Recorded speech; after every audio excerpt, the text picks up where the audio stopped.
এত সকাল সকাল কিভাবে কখন মানে বুঝতেছি না। অনেক বড় কাহিনী ভাইয়া।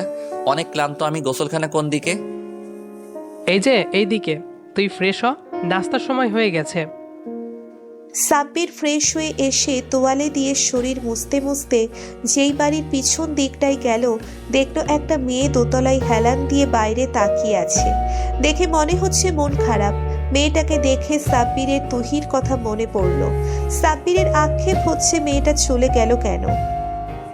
মেয়েটার সাথে যা হয়েছে তার জন্য সাব্বির নিজেকে ক্ষমা করতে পারছে না। সাব্বির ভাবিকে জিজ্ঞেস করবে তুহি নামের কাউকে চেনে কিনা। গোলাপ গ্রামেই থাকে মেয়েটা। কিরে, এখানে দাঁড়িয়ে দাঁড়িয়ে কি ভাবছিস? আয়, নাস্তা করবি না? তোর ভাবি ডাকছে তোকে। তোর ভাইস্তাকে দেখবি না?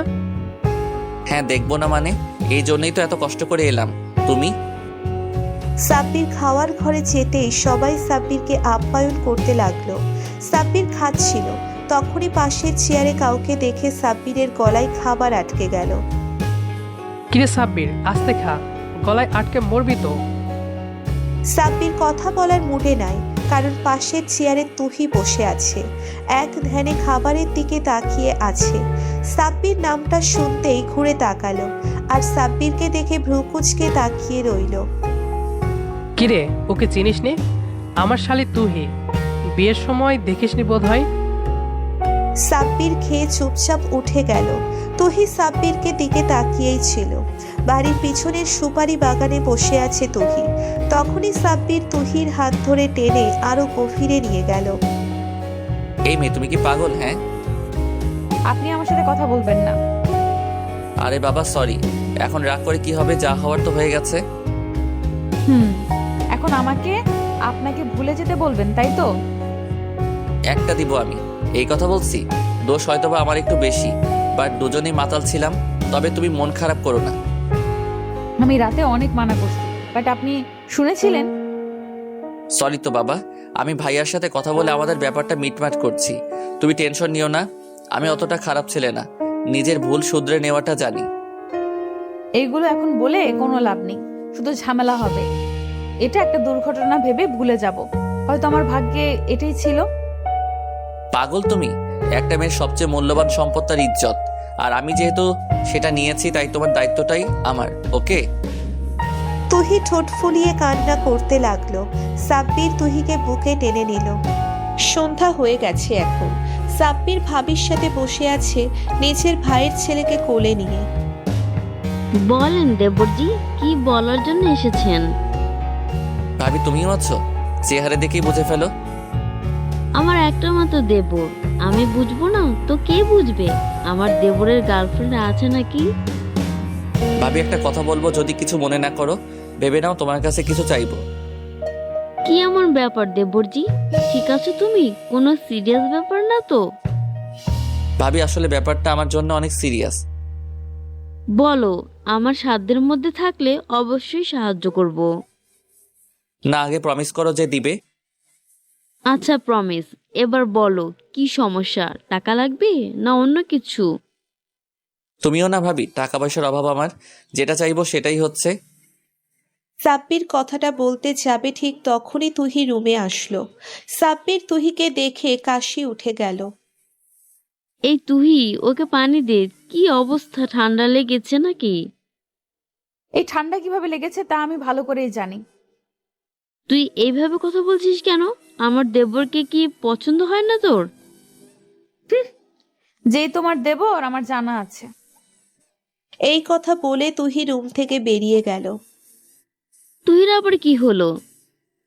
আমি দেখছি ভাবি ওনার কি হলো। এই নাও, আমার বাপজানকে রাখো।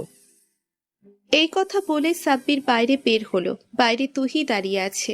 সাব্বির তুহিকে টানতে টানতে বাগানে নিয়ে গেল। কি হলো, বাগানে নিয়ে যাচ্ছেন কেন? ভাবির সামনে এসে এইভাবে ডিস্টার্ব করলা কেন? একটা কথা বলার জন্য এত কাঁপাকাঁপি করছিলেন, এজন্যে। আরে তুমি কি বিয়েটা ছেলে খেলা মনে করো? ভাবিকে কি গিয়ে সরাসরি বলে দিব তুমি আর আমি জঙ্গলে কি কি করেছি? সাহস থাকলে বলেন, মানা করছে কে? সাহস দেখতে চাও, তাই না? এই কথা বলেই সাব্বির তুহিকে জড়িয়ে ধরে ঘাড়ে কামড় দিল। ছাড়েন, কেউ দেখে ফেললে সমস্যা হবে। যা হওয়ার হবে। তুমি ভয় পাচ্ছ নাকি? আমার কোনো ভয় নেই, ভয় আপনার। আমার হারানোর কিছু নাই। আপনাকে কেউ দেখে ফেললে মান সম্মান সব যাবে। সাব্বির তুহিকে ছেড়ে দিয়ে চলে এলো রুমে। সকালে ঘুম থেকে উঠেই ভাবির কাছে গেল। কিরে এত সকাল সকাল?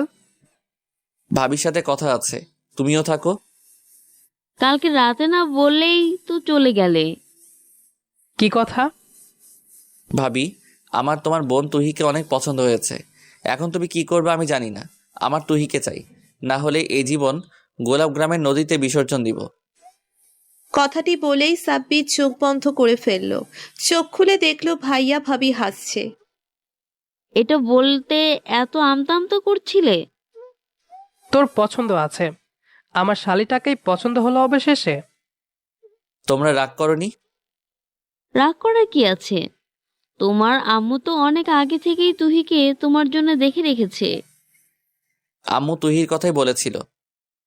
হুম, কিন্তু তুই কি বলিস আবার? তাই আর বলিনি। আমি আম্মুকে ফোন দিয়ে জানাচ্ছি। ওয়েট, আম্মু জানলে আজকেই বিয়ে পড়িয়ে দিবে। সবাই জানাজানি হলে তুহির সাথে সাব্বিরের গ্রামীণভাবে বিয়ে দেওয়া হয়। এখন বাসর রাতে। এখন মনে পড়ছে। মনে পড়ছে। এবার একটু আদর করতে দাও প্লিজ। এখন তো লাইসেন্সও আছে।